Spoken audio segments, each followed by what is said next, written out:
Well, how do we apply authority to the way in which we want to understand, or the way that we want to influence the web? Like the web, you have different perspectives of science. If you're a physical scientist, to you, the web helps you to understand the laws of nature. A natural scientist, I would say.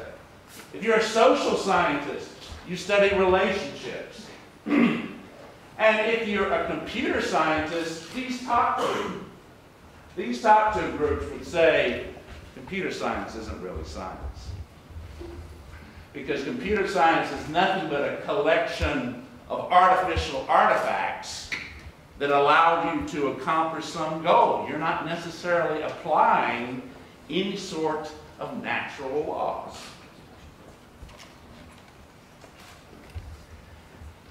And in fact, what we've seen in the last couple of years is this idea that, well, maybe computer science, the definition of computer science is somewhat limited. So rather than just thinking about it in terms of computing machines, that we should think about it in a much broader sense. We should think about computing science as being a description of all the different ways that both man and nature do computation. And it just happens in this point of history that the major way we do computation is through digital computers. And in that way, this definition of computer science sounds a little bit more like the definitions of science that we saw previously.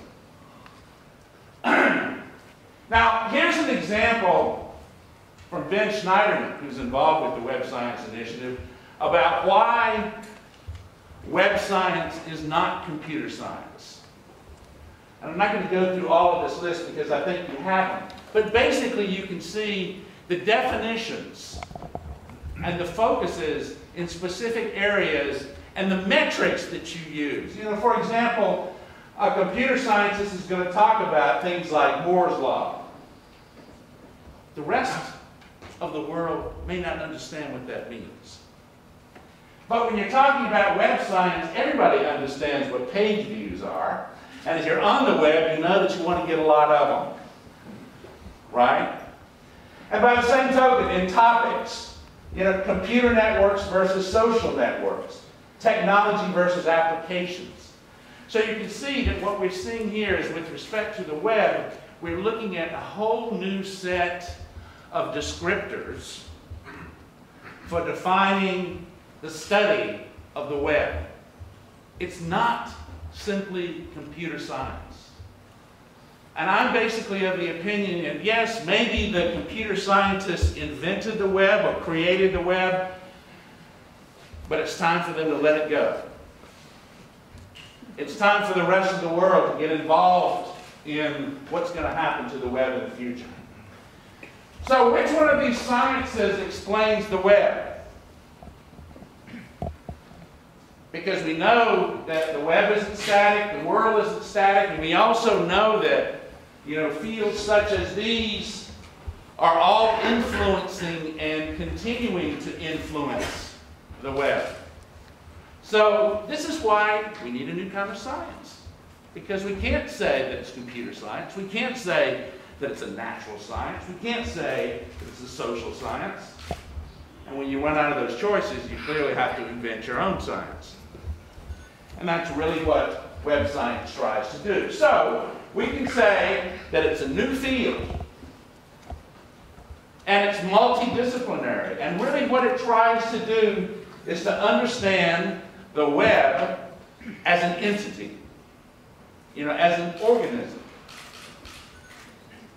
As a living organism that grows, that reacts to various pressures, reacts to stimuli.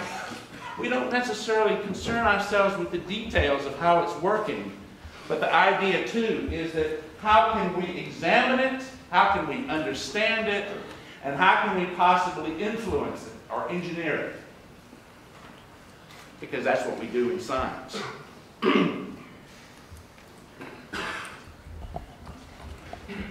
I think that web science is a little bit like cosmology, in the sense that in cosmology, you try to understand the universe. What's happening to the universe? Where is it going? How did it start? And really, in the case of web science, you're trying to do the same thing, to understand how it evolved. Now, it's interesting, I don't think that you can necessarily see that too well, but there's two pictures down here. One of which is an illustration of a simulation of the universe. And the other one is an illustration of the topology of the internet. Now, do you know which is which? Do you know which is the real universe, where all of those points are stars and galaxies, etc.? Or do you know which one is the network, where all those points are websites, web services, etc.?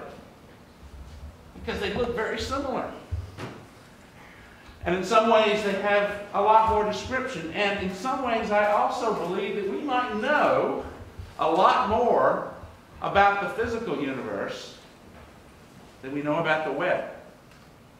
And in fact, what I say now, what is the state of the web? In the early 1800s, I'd say that the web was just a collection of artifacts. I saw someone coming in this morning with an electrostatic generator, just like this guy right here, for one of the, I guess for one of the labs here. But in those days, you could generate electricity, you had Leyden jars to store electricity, you had all these other artifacts. But what you didn't have is a way to put all those pieces together. What you didn't have was a way to predict what information those pieces gave you. And then along comes Maxwell and came up with Maxwell's equations. Now believe me when I tell you, I don't think that we're going to try to describe the web as a set of differential equations. But basically the idea too is that it did then allow us to understand those artifacts and the relationships between those artifacts, and enabled us to make predictions about what we could do with electricity and magnetism. And that's what we have, as I said now. We have a collection of artifacts. So why web science? I said, we don't understand the dynamics and the evolution of the web.